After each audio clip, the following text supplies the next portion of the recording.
start in the AM. Questions? I got a question, Doc. Why'd I believe Phones over here heard the goddamn word you said? You lay down your whole play. He ain't even listening. Baby?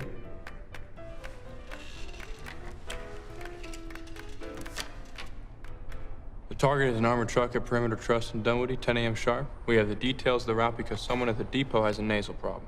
The bank itself is right near the Buford Highway, so we should be able to hit the ramp within 60 seconds of getting out. We also have a diversion crew. They're gonna blow up a bread truck a ways away, keep the fuzz busy.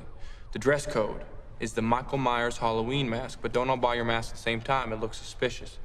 The switch car is ready, but you want me to hit the long stay parking structure at Hartsfield Jackson to get a heist vehicle that stays colder longer? Boost a commuter car, a family car, something that blends in well with morning traffic. Something on the heavy side, in case we need to ram the cops off the road. Escalade, Yukon, Avalanche, whatever. It needs to be ready for an 8:30 start in the AM. Questions? Well, ain't y'all cute? That's my baby.